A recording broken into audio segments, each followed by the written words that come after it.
안녕하세요. 오늘부터는 본격적으로 페미니즘에 관련된 필수적이고 되게 중요한 이론들을 살펴보는 시간을 갖도록 하겠습니다.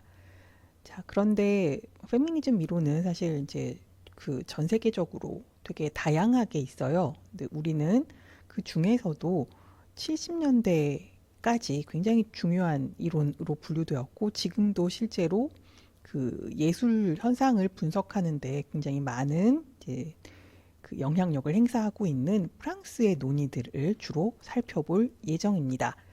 프랑스의 논의들은 크게 유물론적 페미니즘 논의와 정신분석학적 페미니즘 논의로 나뉘게 되는데요. 오늘은 그 중에서도 유물론적 페미니즘 이론에 관해서 살펴보도록 하겠습니다. 자, 사실 우리가 페미니즘의 역사를 살펴보면서 이제 느끼게 된 건데, 페미니스트들은 처음부터 가부장제 혹은 가부장제 이데올로기가 이제 여성들을 타자로 길들이고, 그래서 남성들에게 통제받도록 계속 조장해 왔다, 이런 문제를 지적하고 비판하고 대안을 제시하려고 했죠. 그죠? 그런데 이게 잘 안 됐어요. 그러다 보니 페미니즘 이론가들은 여성의 상황을 더 잘 분석하고, 그래서 그 분석의 결과로 더 나은 대안을 제시할 수 없을까를 고민하면서, 그러니까 굉장히 여러 다양한 이론들, 그 중에서도 특히 철학 이론들을 받아들여서 실제 분석을 하려고 노력합니다. 그래서 이 제2의 물결 운동의 끝 무렵에 프랑스 페미니스트들이 받아들이게 된 입장이 정신분석학과 마르크스주의예요. 그런데 이 정신분석학, 프로이트나 라건 같은 사람, 그리고 마르크스주의는 마르크스죠. 이 사람들의 이 논의를 살펴보면 굉장히 남성 중심적이고 가부장적인 방법론이다라는 걸 알 수 있습니다. 근데 어떻게 페미니즘이 이 이론을 가지고 와서 활용을 하는가? 자, 사실 이 정신분석학이나 마르크스주의를 페미니즘이 활용하는 방식은 되게 제한적입니다. 왜냐하면 이 두 영역의 이론이 여성의 경험과 관련된 쟁점들을 고찰하는데 특별히 유용한 지점이 있었고, 그래서 그 부분만을 받아들인다는 거죠. 그러니까 선택적으로 받아들인다. 그래서 기본적으로 이 이론들이 가지고 있는 남성 중심적인 부분에 대해서는 비판적 입장을 고수한 채 방법론만을 갖고 와서 이 여성의 상황을 잘 설명하기 위한 도구로 사용한다라는 점을 분명히 해야 하겠습니다. 자, 그러면 정신분석학과 마르크스주의가 도대체 어떤 점에서 유용하냐라고 물어본다면, 정신분석학은 사실은 인간의 내면의 문제죠. 그죠? 그래서 실제로 정신분석학적 방법론을 가지고 이제 이 가부장제 이데올로기를 살펴보게 되면 여성과 남성 모두가 가부장제 이데올로기를 내면화하는 이유, 그리고 내면화하게 되면서 어떤 일들이 생기는지 양상을 살펴보면서 가부장제 이데올로기가 이 이데올로기의 영향을 받는 모든 사람들에게 어떤 심리적 영향을 미치는지를 잘 이해할 수 있게 된다는 거죠. 그래서 이 내면을 살펴보기 위해서 정신분석학을 활용한 입장이 프랑스의 정신분석학적 페미니즘이 되겠고요. 마르크스주의는 실제 마르크스주의가 계급을 나누어서 실제 이 계급 간에 어떤 일들이 생겨나는가를 봤더니 지배, 피지배, 그죠? 억압, 그다음 뭐 억압을 행사함, 이런 그 이원론적인 입장으로 서로 구성되고 있더라는 거죠. 여성에 대해서도 마찬가지라는 거예요. 왜? 어떤 집단이건, 심지어 그 자본주의의 가장 기본적인 구성 요소라고 불리는 가정에서조차도 여성들은 언제나 하위 계급을 형성하더라는 거죠. 그래서 여성들은 언제나 하위 계급에 속하게 되는데, 이 하위 계급으로서의 여성들에 대해서 경제적, 정치적, 사회적 행해지는 억압을 지속시키고 공고화하기 위해서 가부장제가 법과 관습 그리고 경제적 동력 이런 것들을 어떻게 구성하고 어떻게 작동시켰는지 이런 부분들을 살펴보는 것이 마르크스주의를 받아들인 페미니즘 이론이 주로 하는 일이다 라고 생각하시면 되겠습니다. 자, 사실은 이 두 가지 입장, 그러니까 유물론적 페미니즘이나 정신분석학적 페미니즘만으로 해결이 다 됐을 리가 없죠. 그죠? 그래서 그 이후로는 구조주의나 포스트 구조주의의 원리들을 받아들여서 또 다른 분석을 진행하기도 합니다. 구조주의 같은 경우에는 이제 그 굉장히 다양한 현상으로 나타나는 것들의 기저에 보면 근본적인 구조 같은 게 있다. 그래서 우리가 구조를 알아내면 사회 현상을 예측하고 뭘 이제 분석하고 대안을 제시하는데 도움이 될 것이다. 이런 입장을 갖고 있기 때문에 그럼 여성이 겪는 다양한 억압 양상들에 근본적인 유사성이 있지 않을까를 조사하기 위해서 구조주의를 받아들이게 되고요. 포스트 구조주의는 구조는 놔두지만 이 구조가 단일한 그리고 영원히 지속되는 단 하나의 구조가 아니다. 구조들은 굉장히 여러 구조들이 맞물려 작동하기도 하고 그리고 거대해 보이는 굉장히 중추적인 구조가 있다고 하더라도 이것들은 생겨났다가 없어지기도 하고 변화되기도 한다. 이런 입장을 갖는 게 이제 포스트 구조주의예요. 구조주의하고 유사하긴 하지만 구조주의를 넘어서서 이제 조금 더 그걸 뭐라고 해야 되죠? 보완한 그런 입장이라고 쉽게 얘기할 수 있겠는데 포스트 구조주의 원리들을 받아들여서는 이 그 가부장제라고 하는 것이 바탕이 된 구조가 어떻게 생겨났고 이게 어떻게 변화되어서 이걸 어떻게 다른 구조로 대체할 수 있을 것인가 뭐 이런 부분들을 논의할 수 있겠죠.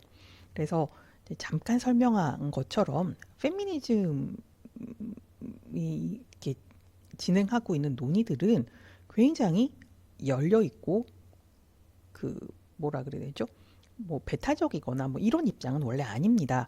그래서 실제 이 여성들의 상황을 더 잘 분석하고 설명하기 위해서 다른 이론의 논의들을 개념들을 굉장히 빨리빨리 빌려옵니다. 빌려와서 실제로 페미니즘에서 요구되는 사항들에 이 개념들을 맞추어서 빨리 적용해서 설명하려고 한다.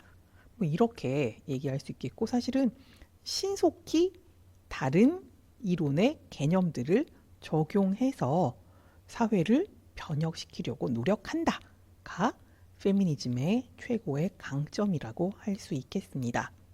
물론 지금은 페미니즘의 논의들이 이렇게 세부 영역으로 너무 많이 나뉘어져 있어서 실제로 페미니즘 이론을 공부한다고 해도 실제 내가 어디에 소속되어 있느냐에 따라서 멀리 떨어져 있는 부분은 잘 모르기도 합니다. 저처럼 문화예술 쪽에서 나타나는 페미니즘을 연구하는 사람들은 실제 사회 혹은 현실적인 문제에서 나타나는 페미니즘의 문제와 그 대안 찾기에 대해서 약간 좀 멀리 떨어져 있는 것 같은 느낌을 가질 때도 있고요. 반성하고 쫓아가야지라고 생각하지만 쉽지는 않습니다. 그만큼 페미니즘은 다층적이고 다양한 방식으로 전개되고 있다. 이론의 입장에서만 해도 그렇다라고 말씀드릴 수 있겠습니다. 자, 그러면 이제 우리는 본격적으로 페미니즘 이론들 가운데 프랑스에서 전개되었고 여전히 영향력을 행사하고 있는 프랑스 페미니즘 이론을 살펴볼 예정입니다. 그런데 우리가 지난 시간 살펴보면 영국이나 미국의 페미니즘은 기본적으로 사회운동을 통해서 현실 변혁을 훨씬 중요시했던 것처럼 보이죠. 그죠? 그런데 페미니즘을 이제 뭔가 주창하고 거기에 대해서 이야기를 하는 사람들 중에 프랑스 쪽 사람들은 보다 이론 중심적인 논의를 한다는 거예요. 그럼 프랑스의 페미니스트들은 운동, 사회 변혁 이런 게 중요하다고 생각을 하지 않는가? 그렇진 않습니다. 프랑스 페미니스트들도 여전히 사회적 정치적 행동이 중요하다라는 걸 인정합니다. 그렇지만 프랑스 쪽의 분위기는 현상들의 밑에 숨어 있는 보다 근본적인 문제를 어떻게 해결할 수 있지 않을까라는 문제의식을 더 많이 갖고 있다는 데 있어요. 사실은 현상의 밑바탕에서 움직이는 어떤 그 근본적인 부분들을 건드리는 건 철학이죠. 그죠?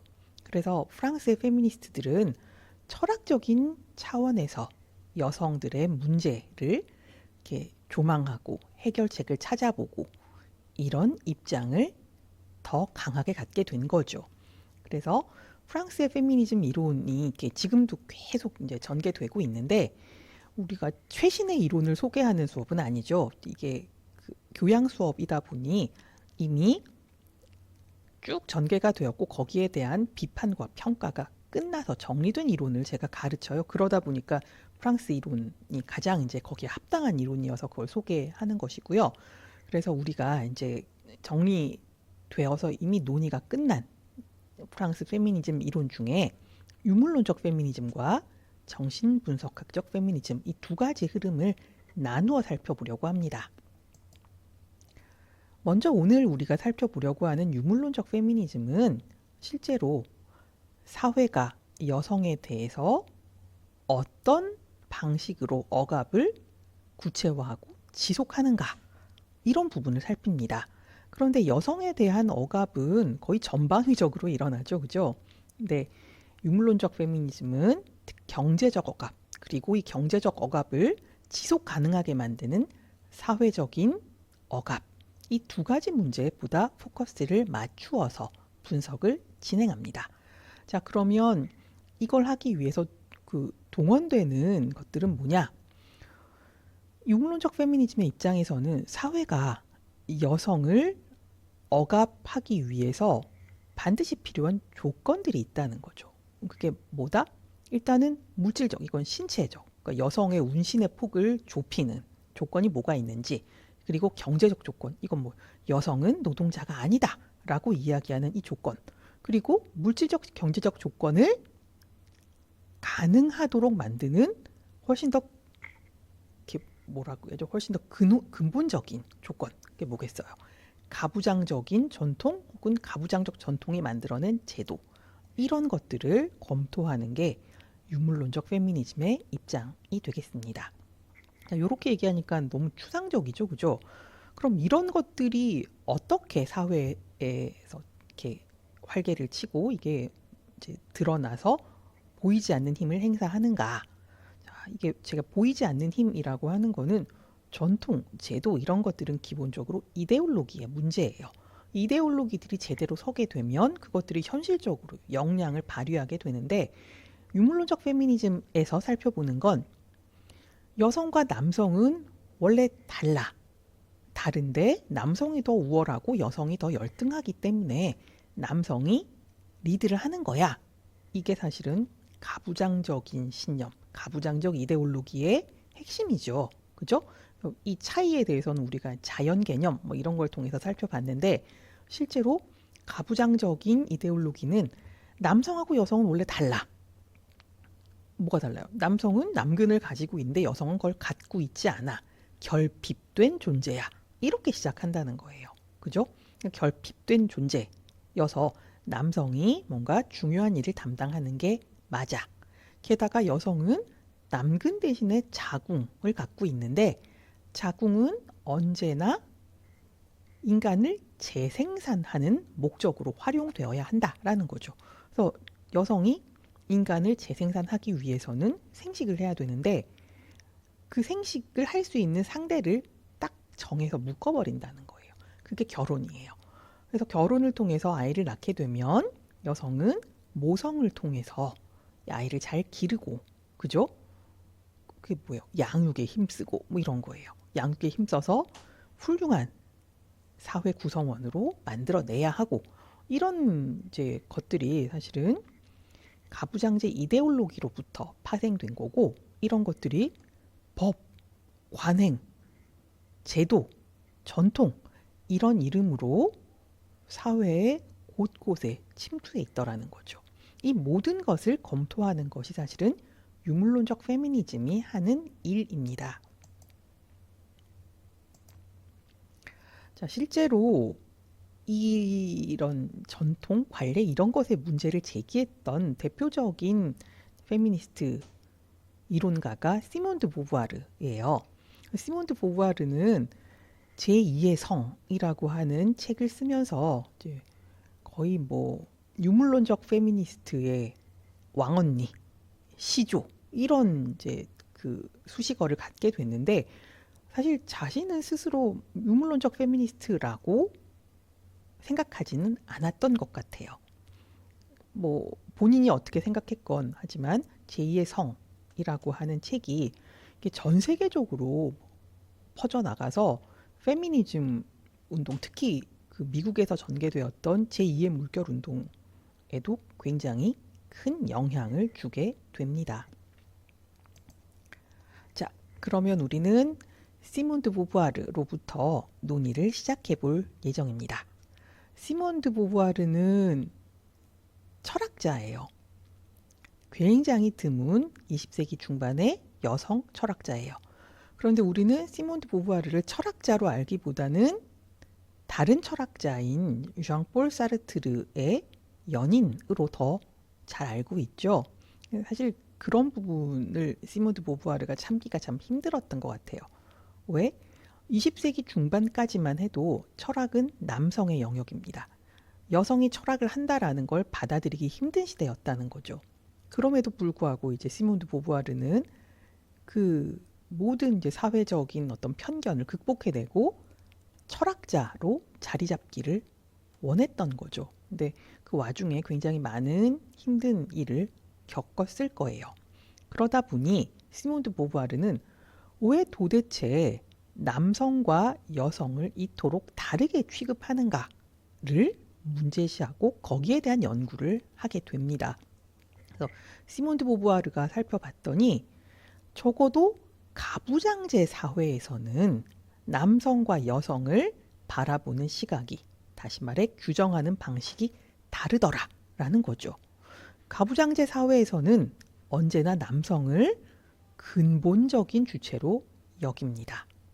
하지만 그 반대항에 서 있는 여성은 환경의 지배, 특히 남성의 지배를 받는 의존적인 존재라고 여기고, 그래서 주체가 아니라 부수적인 존재가 된다라고 주장합니다. 그래서 남성은 센터, 근본적인 주체, 모든 결정권을 가진 존재라고 규정되고, 여성은 남성의 지배를 받고 남성뿐 아니라 다른 환경의 지배를 받기 때문에 남성에게 의존해야만 하는 존재, 그래서 주체도 될 수 없고 결정권도 가질 수 없다. 이렇게 규정이 되더라는 거죠. 이게 실제 현실 속에서 어떻게 얘기가 되냐면, 남성은 주체이기 때문에 남성의 행위가 세계에 영향을 미치고 변화를 가져옵니다. 그래서 그 결과 남성의 행위는 세계에 특정한 의미를 부여하게 됩니다. 하지만 여성은 그 모든 걸 할 수 없죠. 여성의 의미를 얻기 위해서는 오직 남성과의 관계 맺기를 통해서 스스로 존재의 의미를 얻을 수 있게 된다는 거예요. 무슨 얘기냐면, 남성은 자기 이름으로 세상을 산다는 거예요. 여성은 태어나서는 누구의 딸, 성인이 되어서는 누구의 아내 혹은 누구의 엄마, 이런 식으로 의미를 얻을 수밖에 없는 그런 존재다라는 얘기죠. 그러면 남성은 혼자서도 완전해질 수 있는 그런 존재인데 반해서 여성은 불완전한 존재가 된다는 거예요. 결국 여성은 남성하고 다를 뿐 아니라 남성보다 열등한 존재로 규정이 될 수밖에 없고, 그래서 여성은 진실한 인간인 주체가 아니라 그 반대항인 타자, 대상, 사물, 이런 것과 같은 함의를 갖게 된다는 얘기입니다. 자, 그러면 시몬 드 보부아르가 자신을 생각해 봤을 때 자신은 다른 남성 학우들에 비해서 정신 능력이 떨어지지도 않아요. 심지어 공부를 굉장히 잘했어요. 그래서 그 철학 공부를 하기 위해서는 이제 당시에 지금도 마찬가지예요. 고등사범학교라고 하는 학교를 들어가야 돼요. 대학을 가는 게 아니라 이제 그랑제골 중에 하나인 고등사범학교를 들어가야 되는데 이 고등사범학교가 프랑스 전국에 5개가 있어요. 근데 그 중에 파리에 있는 고등사범학교를 들어가야 이제 철학 교수가 될 자격의 첫 번째를 만족시키는 거거든요. 근데 실제로 시몬 드 보부아르는 파리 고등사범학교 출신입니다. 같이 학교를 다녔던 사람들이 뭐 ዣ앙폴 사르트르, 모리스 멜로퐁띠 이런 사람들이에요.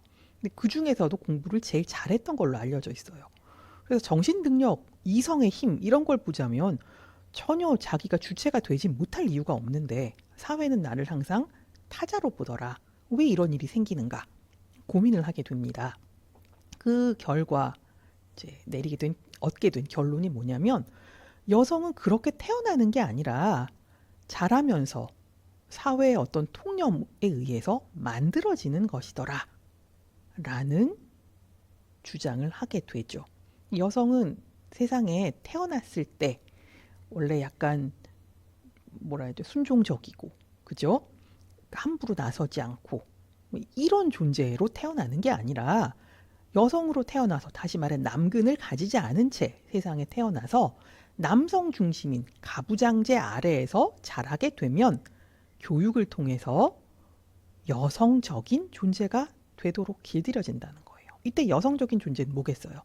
가부장제 이데올로기가 규정하는 전통적인 여성상 이런 게 되는 거죠.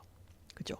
그래서 모든 여자아이들은 여자아이로 태어났다는 생물학적으로 여성으로 태어났다는 이유만으로 여성적인 것에 맞추어서 길러진다. 이게 문제다 라고 얘기를 한다는 거죠. 자, 그래서 그 이후에 이제 제2의 성에서 시몬 드 보부아르가 사회적으로 여성은 이래야 한다 라고 규정해 놓은 이미지들을 하나씩 반박하기 시작합니다. 그 중에 하나가 모성 본능에 대한 이야기예요. 모성 본능. 지금도 여전히 그런 얘기하죠. 뭐 아이를 낳아서 버리고 갔다. 뭐 이런 얘기하면 세상에 저런 천벌을 받을 강아지만도 못한 뭐 이런 얘기 하잖아요. 응? 강아지들도 새끼를 버리지 않는데 하물며 인간이 이런 얘기 하잖아요. 그 얘기는 포유류 암컷은 적어도 포유류 암컷은 모두 모성 본능을 갖고 있다라는 믿음 하에서 진행되는 이야기죠. 근데 우리가 본능이라는 걸 잘 생각해 보세요. 본능은 생물학적 속성이에요. 그리고 이 생물학적 속성은 같은 종에 속하는 구성원 모두가 공유할 때 이걸 우리가 본능이라고 말해야 돼요. 다시 말해 식욕, 본능이죠. 배고프면 누구나 다 먹고 싶어 해요. 이런 게 본능이라는 거. 모든 사람에게 보편적으로 해당될 때 이걸 본능이라고 얘기할 수 있습니다. 그러면 여성들을 보죠. 이 세상에 존재하는 여성 모두가 다 아이를 낳고 싶어 하거나 나는 반드시 엄마가 될 거야. 엄마가 돼서 막 아이를 너무 잘 기를 거야. 이렇게 생각을 하는가? 그건 좀 의심의 여지가 있죠. 그죠? 실제로 제 친구들 중에서 결혼하고서도 아이를 낳지 않는 친구들도 있어요. 걔네는 안 생겨서가 아니라 처음부터 낳지 않겠다라고 결정하고 결혼한 친구들이에요. 그리고 실제로 결혼을 해서 아이를 갖는 것에 대한 거부감이 없어서 아이를 갖고 낳았을 때 아이를 낳자마자 모든 여성이 아이가 막 너무 사랑스럽고 막 미치겠고 이러는 건 아니라는 거예요. 실제 제 경우도 아이를 낳고 처음 아이를 봤을 때 너무 낯설고 무서웠어요. 아이가 괴물 같아서 무섭다는 얘기가 아니라 이 아이를 전적으로 내가 돌봐야 하는데 인간의 아이는 아기 때 너무 약해요. 정말 이렇게 뭔가 몽글몽글한 느낌이에요. 그래서 이렇게 안다가도 이게 아이가 잘못될 것 같고 아무튼 내가 저 아이를 어떻게 해야 될지 모르기 때문에 달리 얘기하면 익숙하지 않아서 굉장히 무서워요. 두려움의 대상입니다. 쉽게 얘기하면 사실은 그런 것들 때문에 뭐 산후 우울증 이런 것들이 생기겠죠. 그죠? 저도 그랬는데 아이를 낳자마자 막 아이가 막 미치게 이쁘고 사랑스럽고 이러긴 힘들다는 거예요. 그런 걸 보자면 모성을 정말 본능으로 볼 수 있을까? 다른 포유류들은 모르겠어요. 제가 강아지들하고 이야기를 할 수가 없어서 모르겠는데 사실 우리 뭐 동물농장? 이게 동물농장인가요? 그 SBS에서 뭐 하는 거 있잖아요. 거기 보면 강아지가 아이를 낳고 자기 새끼를 돌보지 않은 강아지들도 있죠. 그죠? 그러니까 모성이 본능이냐라는 물음에 대해서 모성이 본능이다 라고 쉽게 얘기하기는 힘들다는 거예요. 모성이 생기긴 해요. 아이가 익숙해지고 아이를 돌보는 일이 편안해지고 아이와 내가 교감을 하게 되고 그러면 어느 순간 아이가 미치게 사랑스럽긴 해요. 이제 그렇게 모성이 생기는 거죠. 그죠? 그래서 제가 보기엔 모성은 본능이라기보다는 아이와의 관계 맺기를 통해서 새록새록 자라나는 그런 감정이라고 보는 게 더 맞지 않을까. 이게 제 생각입니다. 아마 시몬드 보바르도 똑같은 생각을 했던 것 같아요. 자, 또 다른 얘기가 있습니다. 이제 그 페미니즘에 반대하는 사람들 중에는 아니 가부장제가 성립되고 나서 여성들이 계속 배제되어 왔고 억압되어 왔고 그랬으면 뭔가 거기에 대한 저항이라거나 항거의 움직임 이런 게 있어야 되는데 그런 거 한 번도 없었지 않냐. 그 얘기는 여성들이 억압을 받지 않았거나 실제로 그게 억압이라고 해도 그걸 받아들였기 때문일 것이다 라는 문제 제기를 하는 사람들이 있어요. 보부아르는 거기에 대해서도 뭐라고 한마디를 합니다. 시몬드 보부아르의 입장은 뭐냐면 여성이라는 집단이 억압을 받아온 것이 맞다. 역사적으로 굉장히 오랫동안 억압을 받아온 것이 맞다. 그런데 여성이 억압을 받은 상황을 살펴보면 다른 인종적, 종교적 피억압 계층과는 완전히 다르다라는 거예요. 왜냐하면 인종적으로 소수에 몰려서 이제 억압을 받았던 사람들, 예를 들어 뭐 흑인, 뭐 이런 사람들을 예로 들 수 있을 것 같아요. 흑인들은 어떻게 해요? 억압의 상황을 깨닫고 연대를 하죠. 연대를 하죠. 그게 실제로 이제 그 마르틴 루터 킹 목사가 했던 것. 연대해요. 연대해서 목소리를 내요. 이런 일들이 일어나야 사실은 뭔가 저항의 움직임, 저항의 계기 이런 걸 마련하게 되는데 여성들은 가정에서 밖으로 나올 수가 없었기 때문에 그리고 뭐 육아, 가사 이런 거 하느라고 너무 바빴기 때문에 비슷한 처지에 있는 사람들이 모여서 의견을 공유하고 자신들의 목소리를 내기 위해서 하나의 단위로 조직되고 이럴 계기조차 갖지 못했었다는 거죠. 하다못해 그 로마 시대에는 검투사들도 연대를 해서 저항 운동을 벌이죠.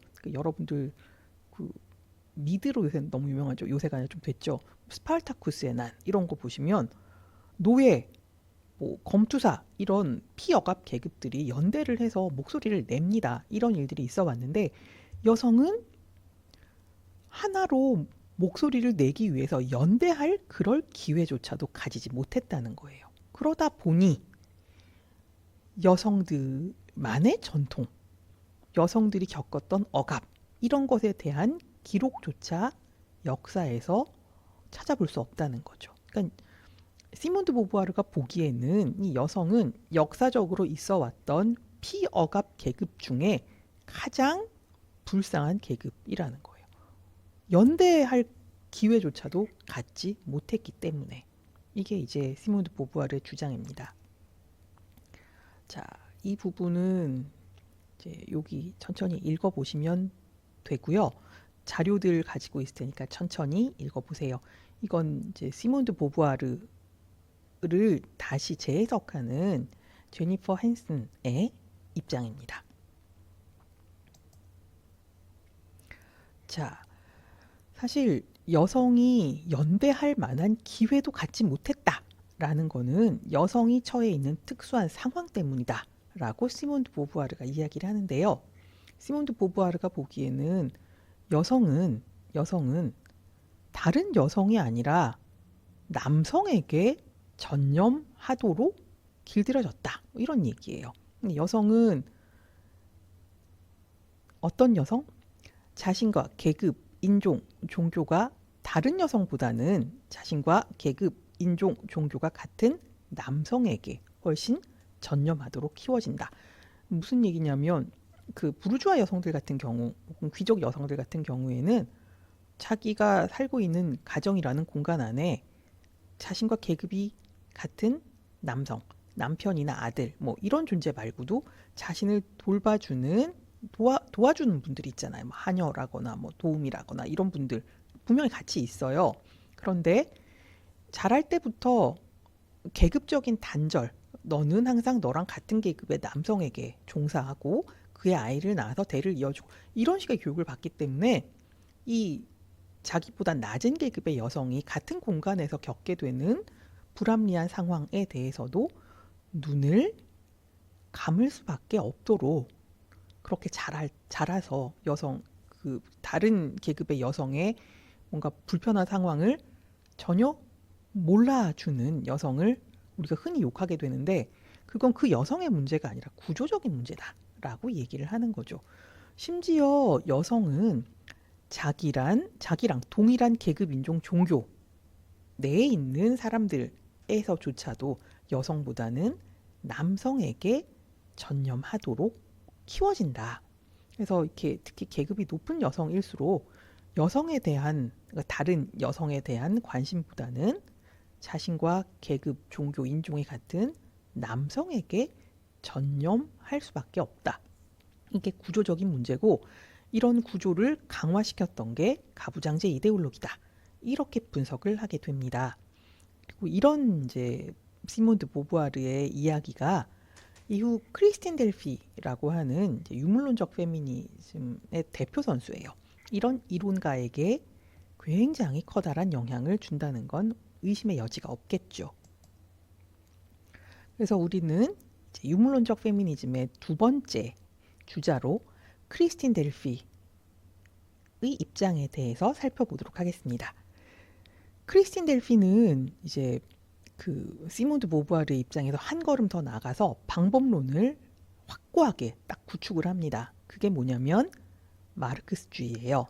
마르크스주의에서 방법론을 가지고 와서 가부장제를 비판합니다. 자, 마르크스주의는 가부장적 성격이 짙은 이론이라 그랬죠. 근데 그걸 갖고 와서 다시 가부장제를 비판하는데 활용을 하고 있습니다. 자, 실제로 유물론적 페미니즘이라고 하는 용어는 70년대 초반에 크리스틴 델피에 의해서 만들어집니다. 그래서 유물론적 페미니즘이라고 하는 영역을 만든 다음에 델피는 나는 마르크스주의를 방법론으로 삼아서 여성의 상황을 본격적으로 분석해 보겠다라고 이야기를 합니다. 근데 여성의 상황은 너무 다양하잖아요. 그래서 델피는 여러 상황들 중에서도 자본주의의 가장 최소 구성 요소인 가족을 분석의 대상으로 삼아서 가족이 자본주의 최소 경제 단위로서 자본주의가 만들어낸 자본주의적 가부장제를 어떻게 잘 수행하고 있는지를 살펴보겠다. 뭐 쉽게 얘기하면 그런 얘기가 되겠어요. 그래서 살펴봤더니 자본주의라고 하는 시스템 전체적으로 살펴봐서 언제나 상위 계급이 하위 계급을 지배하고 억압했다라고 마르크스가 주장했잖아요. 그것하고 똑같이 가족을 하나의 시스템으로 보면 여성은 언제나 하위 계급에 속하고 그래서 상위 계급인 남성에 의해서 지배, 억압을 받더라 라고 하는 게 델피 주장의 핵심입니다. 가족은 우리 그때 가족 개념 배웠잖아요. 그죠? 이성 커플이 모여서 그들의 DNA를 나눠 가진 아이들을 낳아서 만들어내는 게 가족이잖아요. 거긴 항상 남성과 여성이 존재할 수밖에 없어요. 그런데 가족이라는 이 구도 안에서 보면 언제나 남성이 상위 계급, 여성이 하위 계급이어서 사회에서 일어나는 것과 똑같은 피억압, 피억압의 구도가 가정 내에서 작동하고 있더라라는 얘기가 되겠죠. 자, 왜 이런 일이 생겨나는가? 거기에 대해서 델피는 보다 본격적으로 분석을 합니다. 이 여성은 실제 자기가 사회적으로 어떤 계급에 속하는가는 상관없이 가족 안에서 언제나 피어갑 계급이 되더라는 거예요. 왜? 잘 생각을 해보세요. 우리 무슨 드라마 이런 거 보면 요즘에는 약간 이제 성평등을 지향하려고 하는 듯 보여요. 하지만 이제 몇 년 전까지의 드라마를 보면 드라마 내에서 잘 사는 집이건 경제적으로 좀 덜 잘 사는 집이건 간에 거기서 언제나 엄마는 약간 무슨 천덕꾸러기처럼 나와요. 무식하거나 아니면 너무 이렇게 속물적이거나 뭐 이런 존재로 나와요. 그래서 항상 아버지나 아들이 엄마를 무시하는 것처럼 계급하고 상관없이 모든 가정에서 항상 엄마라는 존재는 뭔가 약간 모자라는 존재로 그려지더라는 거죠. 이게 그냥 드라마가 재밌으라고 하는 얘기가 아니라 실제로 사회가 그렇게 돌아가더라는 거예요. 그러면 왜 모든 가정의 엄마들은 가족 안에서 언제나 피억압 계급이 될 수밖에 없는가? 이런 일이 왜 생기는가? 델피가 관심을 가진 건 바로 그 부분이에요. 여자기 때문에 피억압 계급이 된다고? 아니야, 여긴 뭐가 있어. 그 뭐가 뭔지를 찾아본 거죠. 델피가 보기에는 결혼이라고 하는 이 제도가 굉장히 큰 문제를 야기하더라는 거죠. 델피가 규정하기로 결혼은 여성을 보수 없는 가사라고 하는 노동에 올가매는 일종의 노동계약입니다. 이런 계약을 우리는 노예계약이라고 부르죠. 그죠? 노예계약의 원조가 결혼이더라는 거죠. 가사 노동은 왜 보수를 받지 않는 노동인가? 가사를 노동으로 이렇게 노동이 맞다라고 인정한 게 굉장히 최근의 일이에요. 가사 노동은 언제나 집안일, 그러니까 집에 있는 사람이 당연히 해야 되는 일로 불렸다는 거죠. 그래서 이거는 노동이 아니라 그냥 집에 있으니까 누구든지 할 수 있는 일이 아닌 거야 라고 여겨졌다는 거죠. 그래서 가사노동은 집안일이라는 이름으로 폄하되었고 이게 일 같지 않은 일이기 때문에 진지하게 분석되어야 할 주제 혹은 문제로서의 중요성을 인정받지 못했습니다. 이게 되게 중요한 이슈가 됐던 거는 90년대, 우리나라는 90년대예요. 90년대 어떤 노부부가 황혼이혼을 하는 과정에서 불거졌습니다. 90년대 노부부니까 당연히 그 여성분은 전업주부셨겠죠. 근데 이혼을 했기 때문에 재산 분할을 해야 되는데 이 남편이 아내는 평생 아무것도 안 했다. 뭘 했냐? 우리가 재산 혹은 부를 축적하는데 내 아내는 아무것도 한 거 없다. 집에서 먹고 놀았다. 그래서 한 푼도 줄 수 없다. 이렇게 나온 거예요. 그래서 이 할머니 측 변호인이 집에서 하는 집안일이 진짜 노동이 아니 따져보자 라고 얘기를 했고 결국 할머니가 승소하셨어요. 그래서 요즘은 이혼을 할 때 여성이 직장을 갖고 있건 갖고 있지 않건 여성은 직장이 없으면 가사노동을 당연히 했겠죠. 그걸 전제로 해서 항상 거의 50대 50으로 나눠 갖는 게 이제 당연한 일이 되었는데 그렇게 된 게 한정의 가사 노동은 아무도 그걸 생각해야 할 거리, 그러니까 고려의 대상으로 여기지 않았다는 거죠. 델피가 보기에 이 집안일을 노동으로 여기지 않고 그래서 보수를 요구할 수 없는 상황으로 만든 다음에 결혼하면 당연히 여성은 그걸 해야 되는 것으로 몰아넣는 이 상황이 여성을 억압의 상황으로 몰아넣는 핵심적인 사안이다 라고 주장하게 됩니다. 자, 실제로 크리스틴 델피가 쓴 글이에요. 이 부분도 이제 여러분이 천천히 읽어보시면 무슨 일이 있었구나 이런 일 때문에 델피가 이런 문제를 굉장히 물고 늘어지는구나 라는 걸 이해할 수 있을 겁니다. 자, 그러면 왜 사회는 그렇게 오랜 시간 동안 여성이 집에서 하는 일, 다시 말해 가사 노동을 무보수여야 한다라고 생각을 했는가? 이게 사실은 중요하죠. 집에서 그 엄마를 돕거나 혹은 이제 독립해서 사시는 분들은 본인이 원하지 않아도 해야 하죠. 가사 노동. 그죠?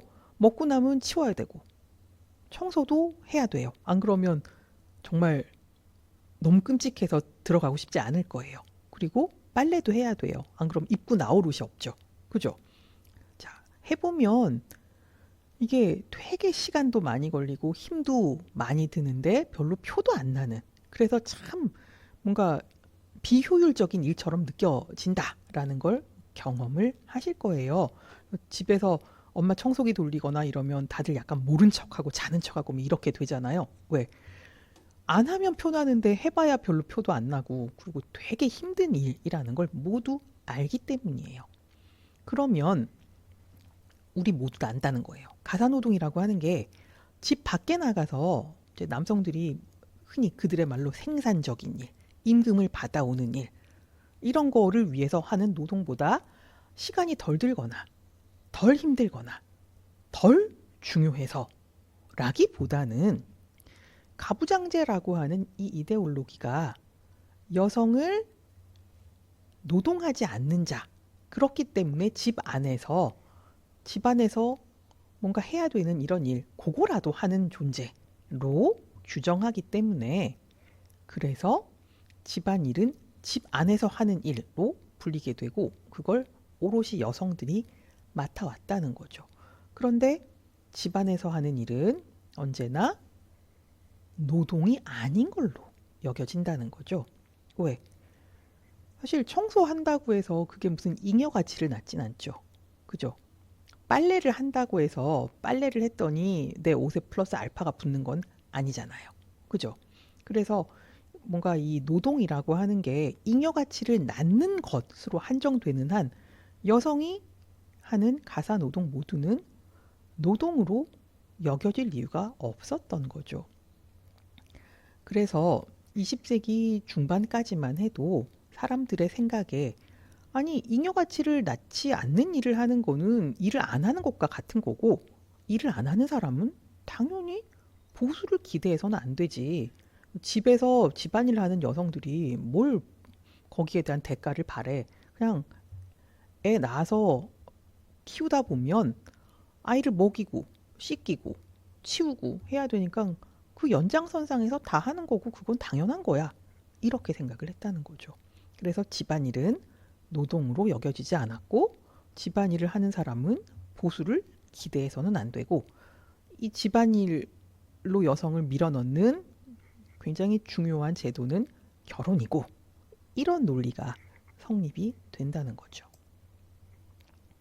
자, 그래서 델피가 보기에 여성을 피억압의 상황으로 밀어 넣는 건 결혼이라는 제도가 여성에게 부과하는 집안일, 그리고 그 집안일을 노동으로 인정하지 않는 사태, 이런 것들이라는 거예요.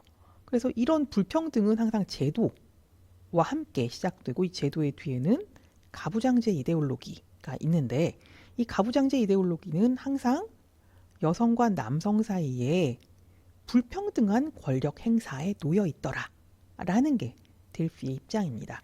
그래서 여성의 문제를 제대로 이해하기 위해서는 권력이 어떻게 작동되는가, 권력 관계가 어떻게 이루어지는가, 이 권력 관계, 특히 남성과 여성 사이의 권력 관계는 어떻게 작동하는가, 이런 부분들을 더 잘 분석하고 이해해야 여성이 피억압의 상황에 내몰릴 수밖에 없는 현실을 제대로 바라볼 수 있고, 그래야 거기에 대한 합당한 대안을 내놓을 수 있다라는 주장으로 나아가게 됩니다. 자, 사실 이제 우리는 다 이제 알고 있죠. 가부장제 시스템에서는 남성에게 권력이 몰빵으로 주어진다. 여성은 한 개도 없다. 그래서 여성이 권력을 나눠줘. 니들이 가지고 있으면 절대 평등이 오지 않아. 이렇게 주장하고 있는 중이잖아요. 그죠? 그런데 이게 남성의 입장에서 한번 생각을 해보죠.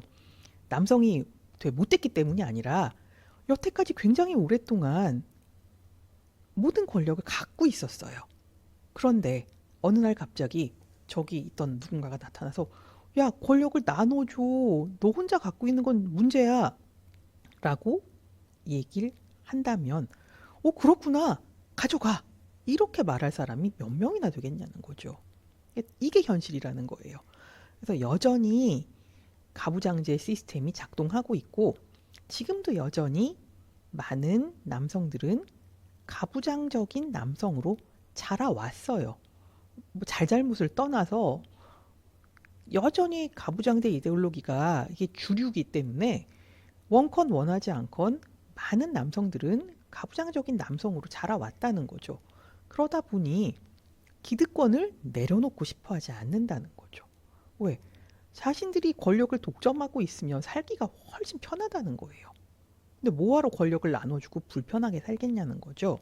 그래서 여전히 남성들은 지금도 그죠? 자신들이 모든 권력을 유지하기를 바래요. 그게 너무 자연스러운 일이잖아요. 그죠? 하지만 여태까지 피억압의 상황에 내몰려서 너무 힘들게 살아왔던 여성은 당연히 가부장제에 반대하고 가부장제가 남성에게 모든 권력을 주었기 때문에 그걸 동등하게 나누기를 바란다는 거예요. 이게 사실은 양성평등의 핵심이 되는 거죠.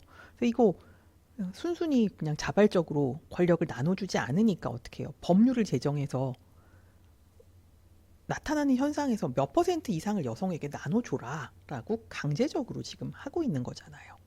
그죠? 거시적으로 보면 그런데 그럼 이제 요즘에는 세상이 좀 나아지고 있는 것 같긴 해요. 초등학교에서도 이제 양성평등에 관한 이야기를 하고 뭐 이렇게 얘기를 해서 나아지고 있는 것 같긴 하지만 그럼에도 불구하고 이 문제는 여전히 진행 중이라는 거예요. 이게 우리뿐만이 아니라 70년대 프랑스 똑같았던 것 같아요. 이게 델피가 실제 당시 맞벌이부 경우를 분석하고 있고요. 이게 지금 우리 상황에도 굉장히 잘 들어맞아요. 무슨 얘기냐면 이게 맞벌이를 함에도 불구하고 가사노동, 양육 이런 거는 당연히 여성이 해야 하는 일로 생각되고 있다는 거예요. 뭐 다른 나라 사람들을 제가 시시콜콜이 물어보지 않아서 잘 모르겠는데 일단 저희 집만 하더라도 맞벌이죠. 나와서 여러분하고 같이 함께 공부하면서 일을 하고 있잖아요. 그죠? 저희 남편도 일을 해요. 둘이 같이 이제 일을 하니까 맞벌이임에도 불구하고 가사노동? 이거는 이제 저희 남편이 이건 내가 한다라고 맘먹고 하는 게 있어요. 청소기 돌리기. 예, 이건 열심히 해요. 근데 하면서도 뭐라고 얘기하냐면 나는 잘 도와줘. 가사 노동에 잘 참여해. 이렇게 얘기를 해요. 근데 저는 맨날 틀렸다라고 얘기해요. 이거는 네가 하기로 한 네 일이지. 이게 내 일인데 네가 도와주는 게 아니다. 도와준다는 얘기 하지 말라고는 잘못된 생각이다. 원래 네가 하는 일이고 그건 네 일이다. 우린 일을 나눴다. 이렇게 얘기를 해요. 그러면 저희 남편 되게 섭섭해해요. 지금도 그래요. 양육? 양육은 아이가 되게 어릴 때는 먹이고 닦이고 뭐 기저귀 갈아주고 노동이죠. 그죠? 근데 그 다음 아이가 좀 자라면 다른 일을 해야 돼요. 특히 우리나라 제가 유학을 가서 아이를 낳아서 기르다가 돌아왔는데 한국에 왔더니 이제 학교를 뭐 초등학교, 중학교 가니까 부모를 오라고 그렇게 막 불러대요. 반드시 가야 하는 일들도 있어요. 선생님을 만나는 일도 있고 무슨 총회도 있고 별의별 일이 다 있어서 깜짝 놀랐는데 아무튼 거기 가보면 대부분 엄마들이 와 있죠. 그리고 우리 아이가 초중고를 다니는 동안 항상 학교에 가는 일은 제 담당이었어요. 저희 남편이 한 번도 가겠다는 얘기를 안 해요. 막 너무 막 죽을 만큼 바빠서 아니고요. 집에 막 가만히 있어도 절대 안 가요. 그 얘기는 여전히 양육은 엄마가 하는 일, 적어도 학교에서 일어나는 모든 일은 엄마가 감당해야 하는 일로 여겨지고 있다는 거죠. 자, 권력은 남성이 갖고 있어요. 저희 집은 뭐 하다못해 뭐 하나 사는 것도 남편이 다 관여를 해야 직성이 풀려요. 그런데 자신이 가서 막 뭔가 해야 되는 일은 절대로 나눠주지 않아요. 그건 제가 다 해야 돼요. 제가 불만이 많겠죠, 그죠? 자, 이런 걸 보면 그 뭐 저희 뭐 아무튼 중년 부부니까 젊은 부부들은 좀 달라졌으면 좋겠어요. 달라져야 한다고 생각해요. 그래서 이 수업을 듣는 이제 여러분들은 누구와 어떤 공동체를 형성하고 어떤 모습으로 살게 될지 모르지만 그게 뭐 동성 커플이 됐건 이성 커플이 됐건 뭐 다 상관없을 거예요. 하지만 어쨌건 누군가와 함께 사는 경우에는 가사 노동이 됐건 뭐가 됐건 나누어서 도와주는 게 아니라 나누어서 이건 내가 할게, 이건 네가 해. 이렇게 그래서 할 일을 스스로 알아서 하고 그런 일로 굉장히 쓸데없는 분쟁을 만들지 않았으면 좋겠어요. 아무튼 제 개인의 이야기를 들어봤을 때 델피의 지적이 그리고 델피의 분석이 여전히 유의미하다라는 걸 여러분도 느낄 수 있으시겠죠? 자, 그러면 이건 방금 말씀드린 사례는 제 상황이고요. 여러분도 주위에 부모님도 계실 거고, 그죠? 다른 사람들이 살아가는 모습을 볼 수 있을 거잖아요. 한번 생각해 보세요. 이 함께 살아간다는 게 어떤 걸까? 꼭 부부가 아니더라도 함께 산다는 것이 누가 전권을 행사하고 누구는 그 지시를 받아 수행을 하고 이게 정말 아름다운 생활의 모습일까? 아름다운 삶의 모습일까? 그런 걸 생각해 본다면 사실은 양성평등을 주장하는 입장이 요즘에 좀 너무 이렇게 과격한 발언들이 있어서 약간 감정을 상할 수는 있을 것 같아요. 하지만 기본적으로 그런 주장들이 요구하는 게 그렇게 무리스럽거나 완전 잘못되거나 그런 건 아닐 거다라는 생각을 할 수 있게 될 거예요. 그래서 이런 분석이 여전히 유의미하기 때문에 이 유물론적 페미니즘의 입장은 지금도 굉장히 중요한 분석 틀 중에 하나로 남아 있습니다. 자, 오늘은 여기까지 하고요. 다음 시간에 우리는 이제 정신분석학적 페미니즘으로 들어가 보도록 하겠습니다. 자, 중간중간에 제가 이제 버벅거려서 듣기가 좀 불편하셨을 텐데요. 요새 나이가 드는지 자꾸 막 생각이 안 나고 말을 까먹게 되고 그러네요. 이해해 주시길 부탁드리겠습니다. 오늘도 수고 많으셨습니다. 감사합니다.